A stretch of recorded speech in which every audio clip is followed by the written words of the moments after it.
Hi, I'm Edwin Samuelson, and this is the third week of my laryngitis, and hopefully be my last week. Today, my voice is about to go, but I'm going to do the best I can for the rest of the show. Today, we're going to be discussing the best animated films. We're just going to throw out some here that we like and just discuss them like we normally would when we hang out. Anyway, before I begin, let me introduce my panel. To my left, Mr. Eric Kahn. To his left, Jeff Galashaw. And to his left, Michael Voltz. All right, guys. Well, I'm going to start this one off with the film that I think is considered by everyone to be the definitive animated film of its time and the template for all animated films to come.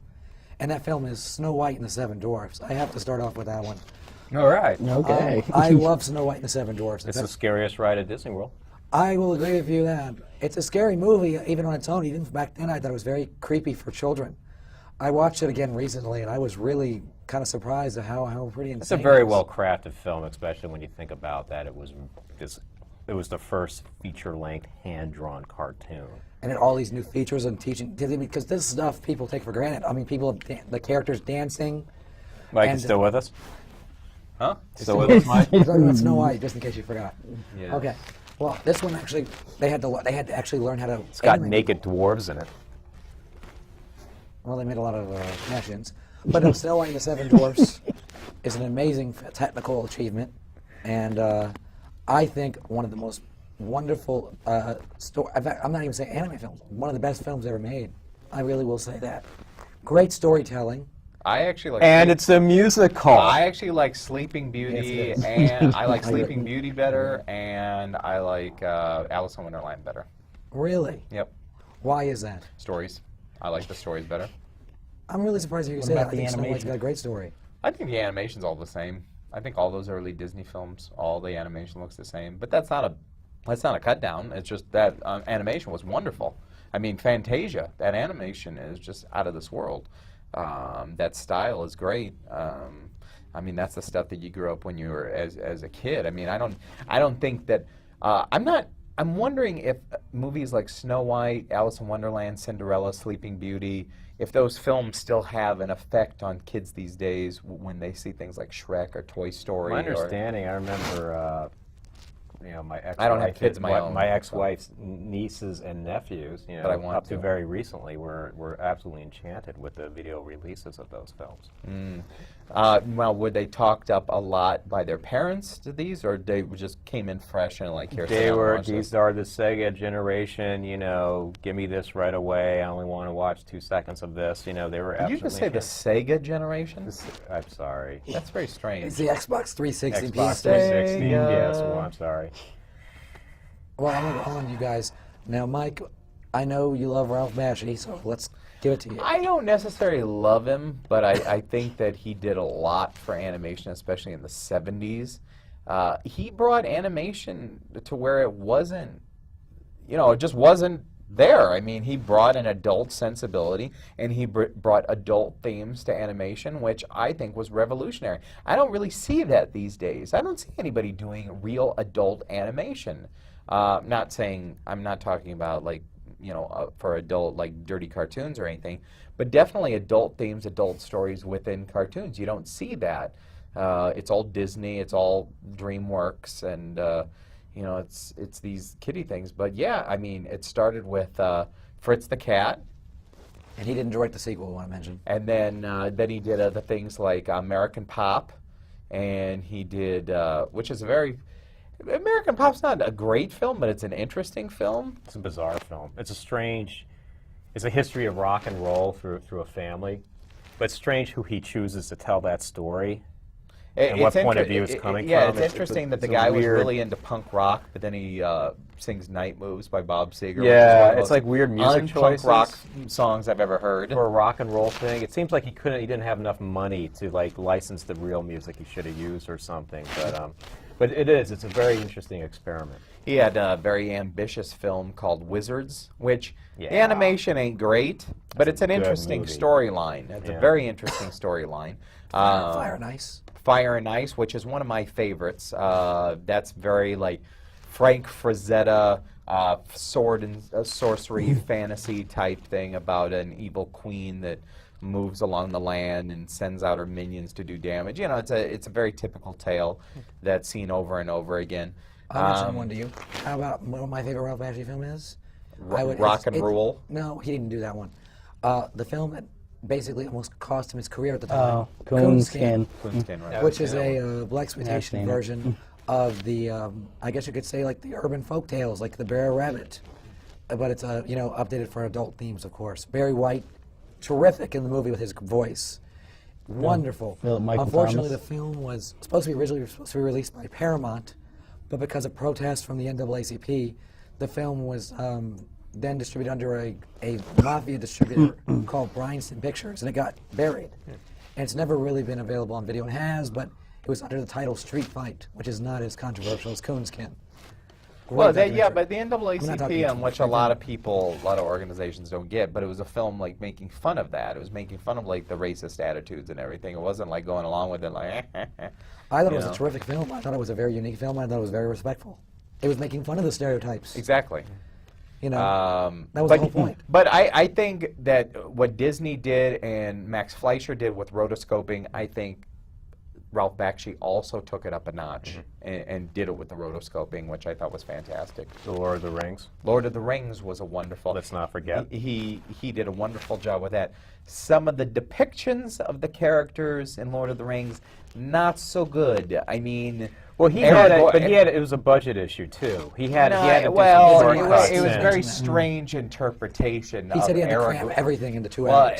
Aragorn was one of the worst interpretations of Aragorn I ever saw. He looked like a cigar store Indian. I don't know what was going on there, but it was interesting that because you wanted to love Aragorn. I do love Aragorn in my own special manly way. Especially sad is that he didn't come back for the sequel, though. Well, you had Rankin Bass who did The Hobbit. And for some reason, I forgot what the lore was, but then Ralph Bakshi ended up taking on Lord of the Rings. And he tried squeezing in, but there was a lot of stuff that was still cut out. There was that whole piece with Saruman that you actually had stills that were put in a movie book that was actually never put into the film itself. And then they missed the whole thing with Shelob. And then he lost it. They got in some, I think Bakshi got in a dispute with Saul Zentz, and that's why he lost that. So then Rankin Bass had to do Return of the King. Yeah, now Jeff, what are some of your favorites? Well, I enjoy all the movies that I've mentioned that I've actually seen. And as part of the Sega generation, I would actually have to say, since you guys get on me all the time for having mainstream taste, growing up I was a Disney whore. So I liked all the stuff like The Lion King, which was one of the first animated movies as an adult I remember going to see. Because for a while there I just didn't go to see animated movies. I just waited for the home video. Oliver and Company, which took a very long time even to come on home video, because I remember I saw it in the theater, I believe it was 86. 88, and it didn't come out for like another 10 years, and that was one of my lost gems, even though, the music was by Billy Joel. But still, I enjoyed the film.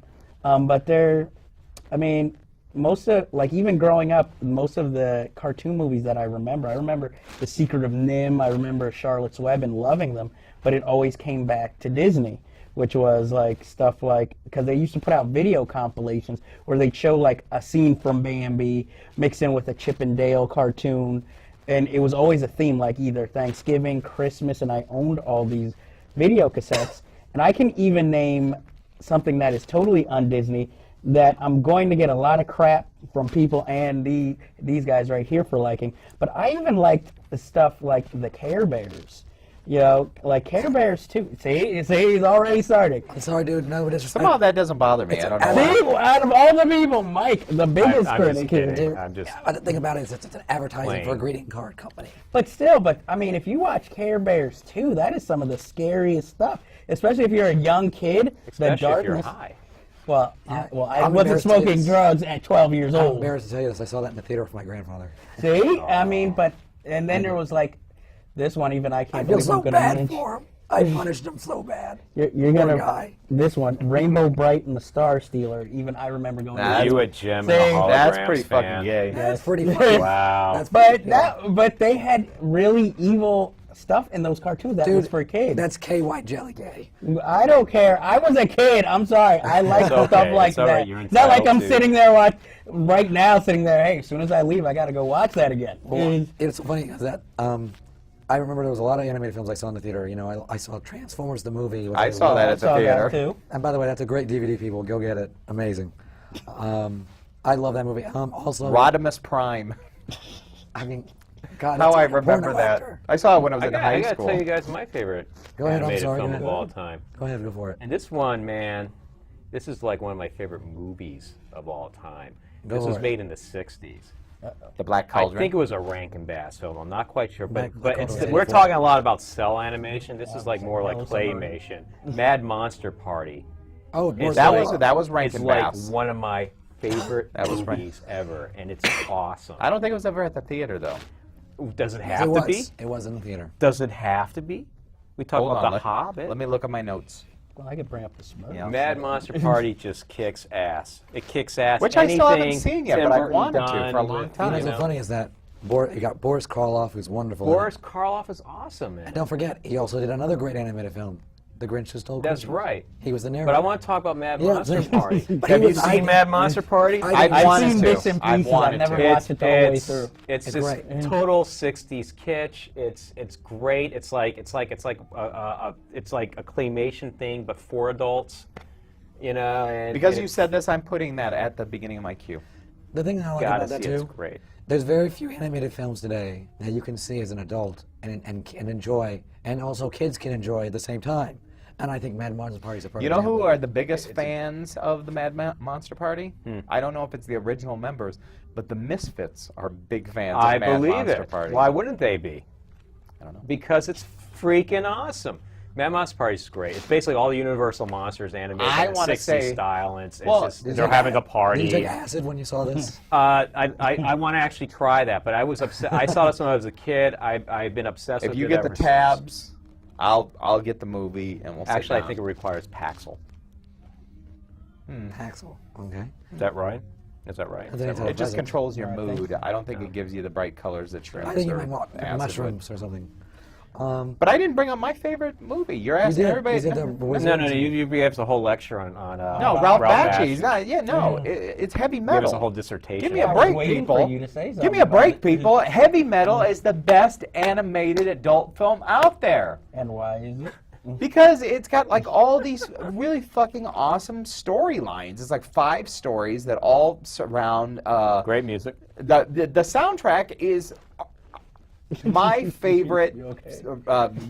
rock soundtrack of all Dude, time. I was about to have a stroke there. No, seriously, I remember watching this.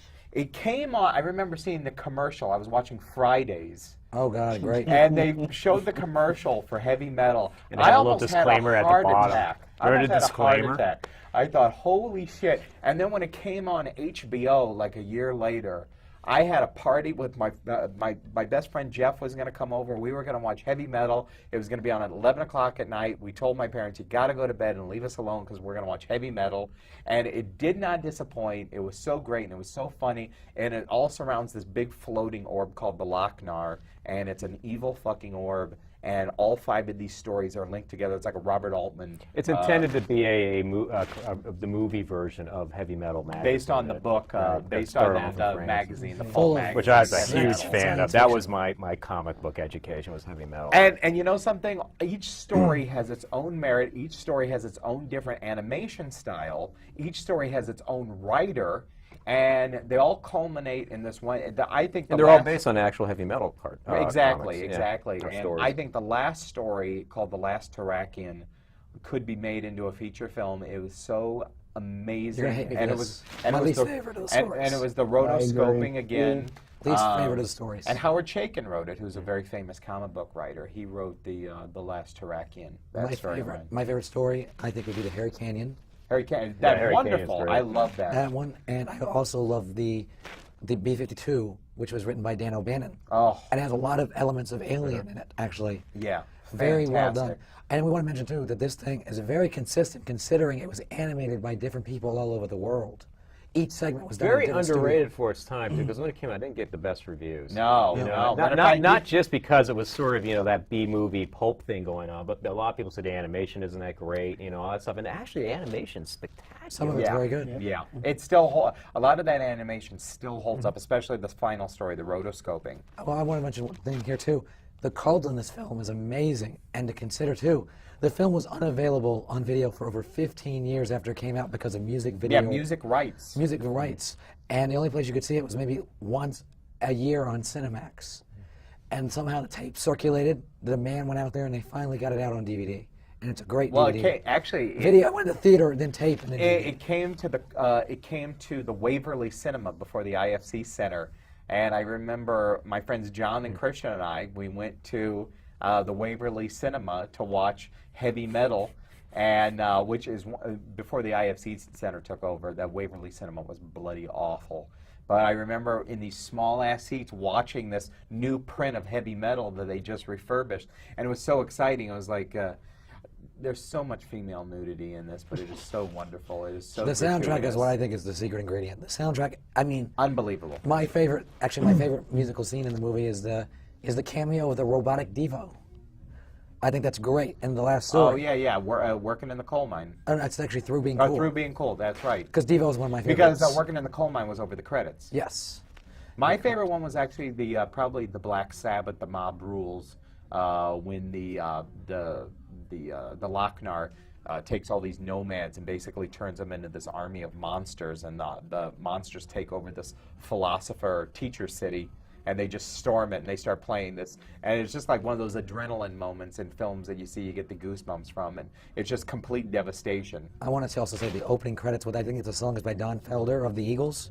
Terrific guitar work. Oh, yeah. I think that's him. If I'm wrong. No, you're right. Don Felder, terrific. Now, there's two versions of Heavy Metal. Yeah, two there's a different- Sammy Hagar the Sammy one. That's Hagar the one. one that you see at the beginning when the car comes out. Yeah, that's the one. No, actually, no. That's over the credits, and then Radar Rider comes out when, I forgot who sings Radar Rider, but then Don Felder does his version of Heavy Metal later on in the film. Terrific movie. Cheap Trick. What is your right. favorite segment, Jeff, in the movie? And least Journey. favorite? Well, Journey, exactly. Maybe There's- Den or well, Hurricane? actually, there's Den's two, great. There's two different. I have a favorite storyline, but then I have a favorite song from the movie, which is in a totally different segment. My favorite segment would be the futuristic detective story. Harry Canyon. Yes, that is my favorite segment to watch, story-wise. That's the first story, too, isn't it? Yes, it is. It's yeah, one of the I believe first it's- ones. Yes, yeah. it is. And my favorite song from the movie is actually "Take It," but I don't remember. Reach Out and Take It. That Yeah. was with Stern. Yeah, Hand that over story. fist. Yeah, Yeah. hand over fist. I love Hand that over name. fist. Yes, I love that name. I love when they play the song in its entirety throughout the whole. Reach Out and Take It by Cheap Trick. Okay. What Yeah, about thank you, you. Eric? What is your favorite and least favorite? That's actually my favorite song from that I don't too. know least favorite or favorite. I like the Harry Canyon one. I like the B-52 one. I think they're all. I think what's really interesting is about it like if you take each individual story, they kind of don't work in that traditional kind of anthology kind of thing. They're weird in that they don't have that beginning, middle, end punch kind of thing to it. But if you put them all together in one, it works as a whole somehow. Yeah, they don't have So to I don't go look at it as twist saying, endings. well, I have a favorite story. It's like I don't think each story works by itself. I think it only works as it's like one big whole, even though they are individual, like unrelated chapters. So I don't know. I couldn't say I have a favorite or least favorite. I'm more fascinated by there's that episode where the robots. What's the one where the guys from outer space they They pick up the senator robot. Right. Jewish, Drill a are you hole. Jewish? Right. pick They up have the the secretary, secretary. too, Yeah, and I was amazed that I think Eugene Levy and John Candy did the voices. Terrific talent, yes. For two of the It was a lot of did. those SCTV guys. Yeah, were it was Harry a lot. Clarity. Harry Canyon was Don Candy. Den was John Candy. Yeah. The robot, and that one we were just talking about, that was John Candy. Harry Canyon, although is an actor that I'm not I'm familiar sorry, with. that wasn't John He Candy. I'm sounded sorry. like Ron Silver, but it wasn't Ron Silver doing the voice of Harry Canyon. I forgot who it was. Don Franks, I think, did it. Yeah. He was a very famous voice actor.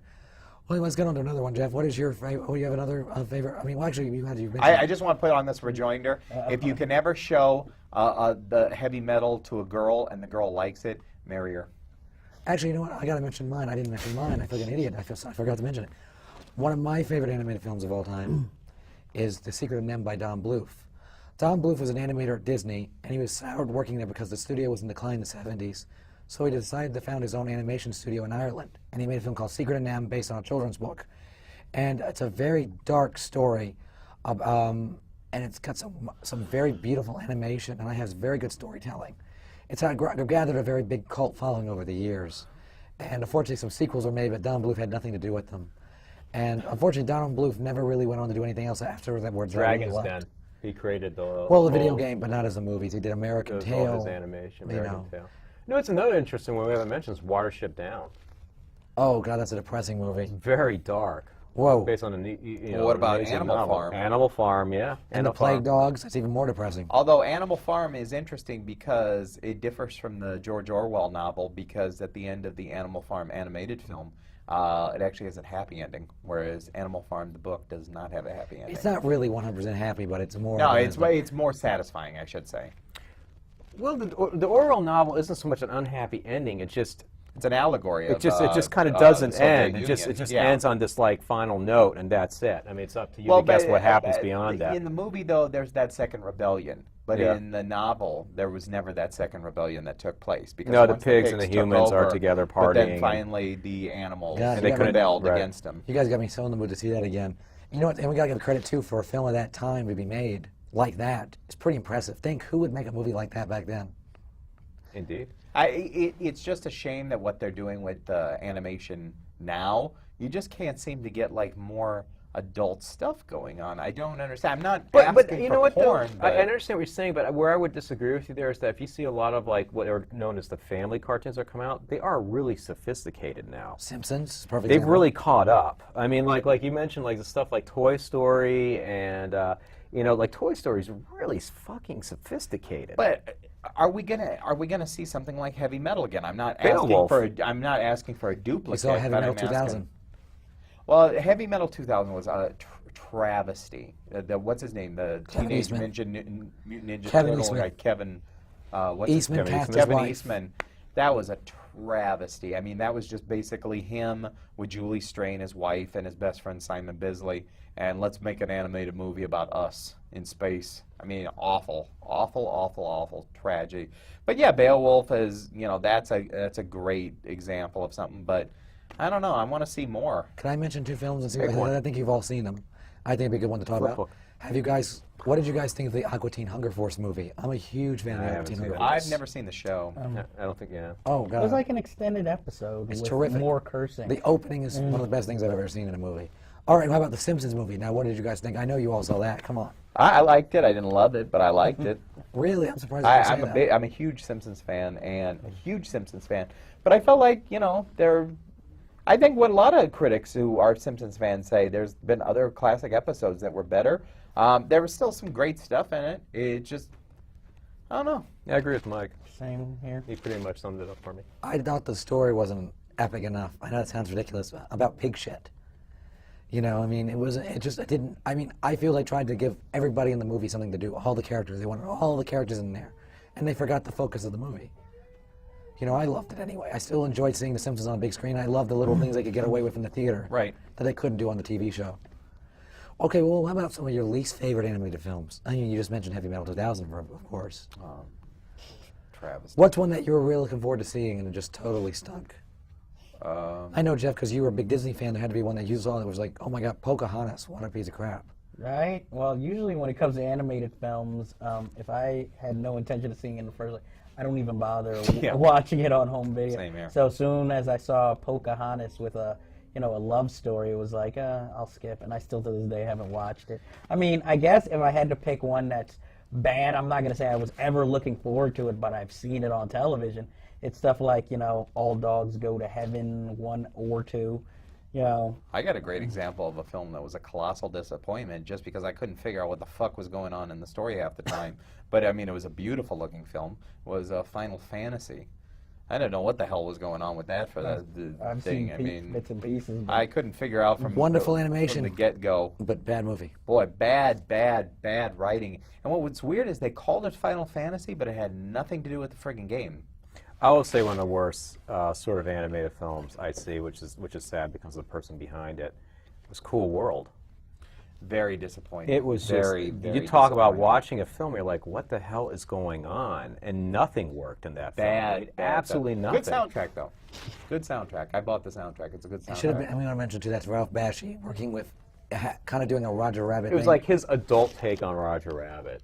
but it just nothing in that film worked. None of the jokes landed. Brad Pitt was terrible. Kim Basinger was terrible.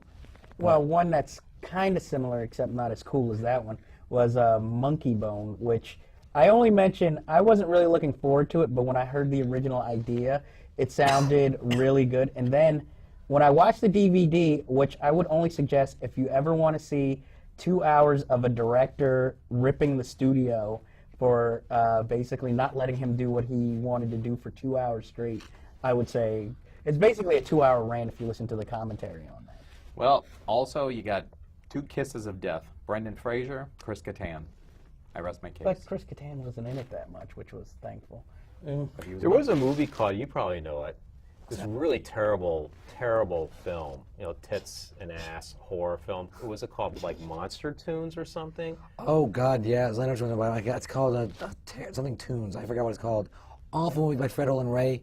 Yeah. Yes. Yeah, I saw David it late Carradine's night in it. HBO one time. I was like, I cannot believe they actually made this film. Like, it's the usual standard slasher film. I But know someone that actually made one. an effort to make an animated David demon Carradine's in character it. that's supposed to be like a little Tasmanian devil running Evil around. Tunes. Evil I've seen Tunes, it that's late it. night on Cinemax. Except it should be just Evil Toon because there's just one animated character I've running. seen Evil Tunes. Shit. I can mention one too. Not for a long I time. can mention a really bad one. We only have like 1 minute left. But the movie I got to mention is, and I think it's really, really, really dreadful. It is, oh God, well, one of them was Bebe's Kids, but the one that's really bad, Dirty Duck, which was a film that has stars Flo and Eddie, if you remember them. Mark Kalin Turtles. of the Turtles, from Frank Zappa. Very bad crew, some of the worst animation I've ever seen. What was the one with Matt Damon and Drew Barrymore when they're trying to save Earth or whatever? What the hell was that? That was a Treasure. Was it Treasure? No, that wasn't Treasure No, it Planet. was a Treasure Planet. Was that Earth something? Earth something, AD. Titan AD. Titan AD. That was a piece of crap. But Donald Bluth when he went down the toilet.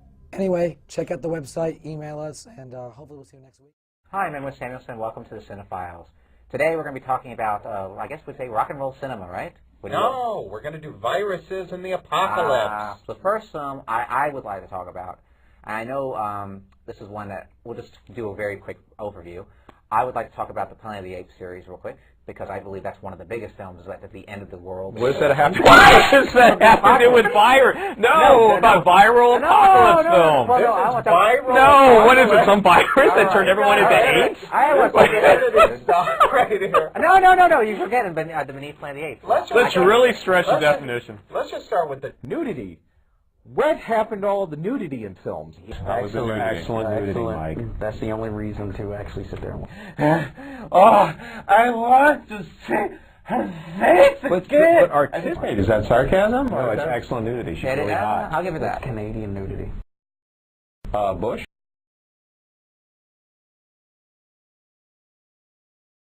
Best I can for the rest of the show. Today, we're going to be discussing the best animated films. We're just going to throw out some here that we like and just discuss them like we normally would when we hang out. Anyway, before I begin, let me introduce my panel. To my left, Mr. Eric Cohen. To his left, Jeff Galashaw. And to his left, Michael Voltz.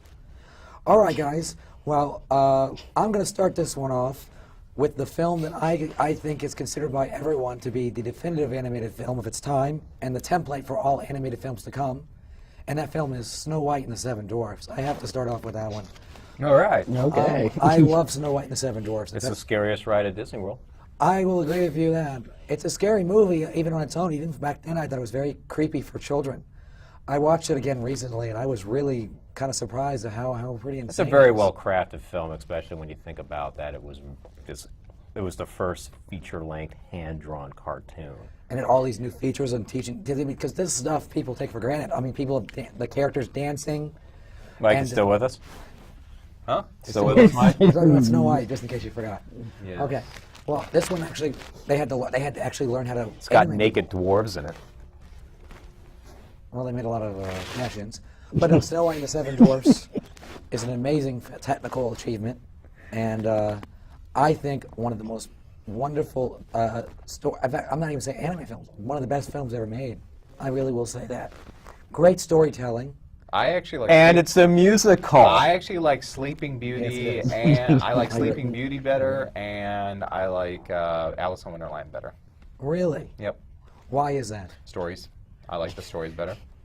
I'm really surprised to hear you What say that. about I the think Snow White's animation? got a great story. I think the animation's all the same. I think all those early Disney films, all the animation looks the same. But that's not a cut down. It's just that animation was wonderful.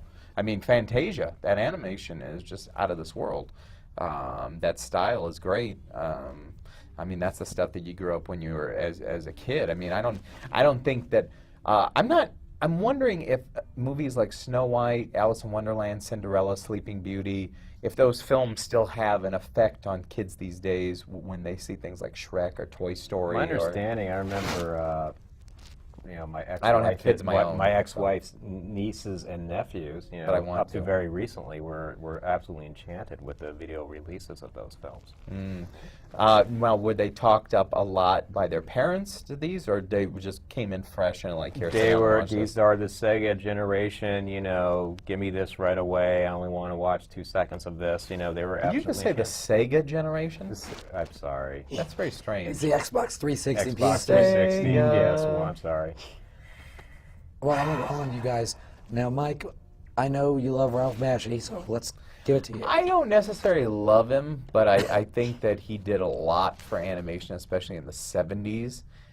He brought animation to where it wasn't, it just wasn't there. I mean, he brought an adult sensibility, and he brought adult themes to animation, which I think was revolutionary. I don't really see that these days. I don't see anybody doing real adult animation.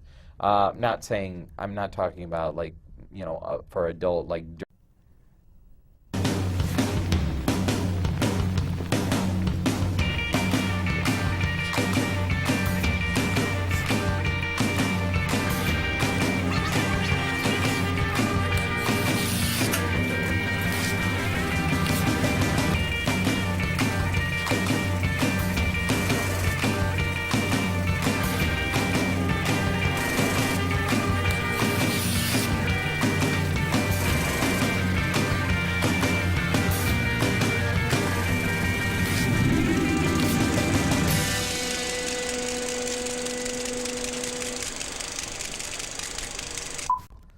Hi, I'm Edwin Samuelson, and this is the third week of my laryngitis, and hopefully be my last week.